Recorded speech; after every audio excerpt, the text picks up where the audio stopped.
कभी सोचा है भारत की जमीन पर इंसानी कहानी कितनी कितनी पुरानी हो सकती है? 100 साल, 1000 साल? जी नहीं, हम बात कर रहे हैं लाखों सालों की। ये एक ऐसी गजब की दास्तां है जो बस जिंदा रहने की जद्दोजहद से शुरू हुई और एक महान सभ्यता के बनने तक जा पहुंची।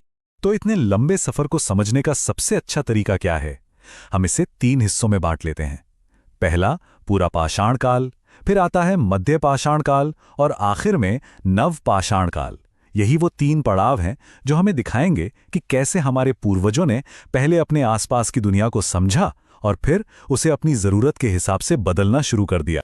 तो चलिए अपनी यात्रा शुरू करते हैं पहले पड़ाव से। ये है पूरा पाषाण काल, इंसानी कहानी का सबसे सबसे लंबा चैप्टर। जरा कल्पना कीजिए उस दौर की जब हर दिन, हर एक दिन बस जिंदा रहने की एक जंग थी। अच्छा, तो जिंदगी थी कैसी उस समय? मतलब रहने के लिए कोई पक्के घर तो थे नहीं, तो ठिकाना होता था गुफाओं में। पेट भरने के लिए या तो जानवरों का शिकार करना पड़ता था या फिर जंगल से फल फूल ढूंढकर लाना पड़ता था। और ये सब करने के लिए हथियार कोई लोहे या स्टील के नहीं, बल्कि सिर्फ पत्थर के बने हुए एकदम खुरदुरे से औजार। रोज की भागदौड़ का आप समझ लीजिए बस एक ही मकसद था, किसी तरह आज का दिन निकल जाए। लेकिन इस रोज की जद्दोजहद के बीच एक ऐसी खोज हुई जिसने सब कुछ बदल दिया, हमेशा के लिए। वो खोज थी आग। सोचिए जरा, आग का मिलना कितना बड़ा गेम चेंजर रहा होगा। अब सिर्फ रोशनी और गर्मी नहीं थी, बल्कि खतरनाक जंगली जानवरों से बचने का एक हथियार भी था। और सबसे बड़ी बात, खाने को पकाकर खाने की शुरुआत। इसने तो जैसे इंसानी तरक्की के लिए एक बिल्कुल नया रास्ता ही बना दिया। चलिए अब पूरा पाषाण काल से आगे बढ़ते हैं।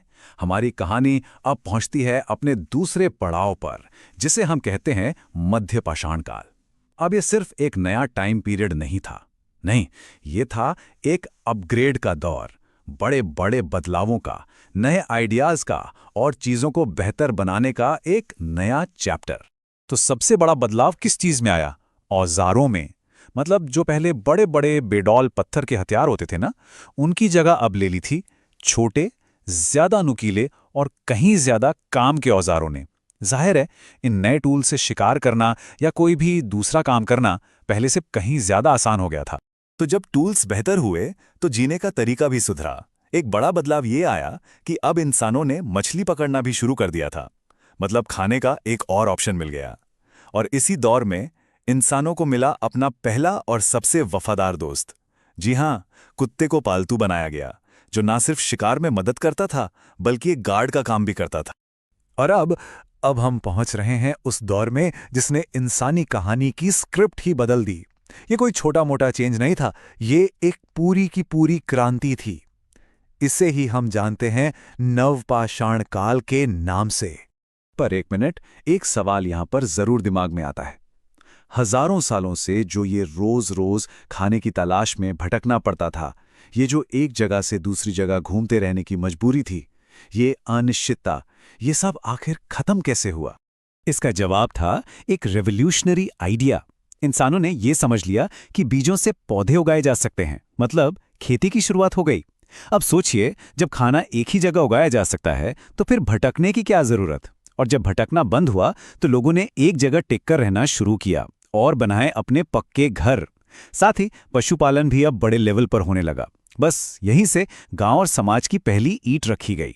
ठीक है, खेती शुरू हो गई, अनाज भी उगने लगा, पर एक नई प्रॉब्लम सामने आई। इस सारे अनाज को स्टोर कैसे करें? बारिश से, जानवरों से कैसे बचाएं?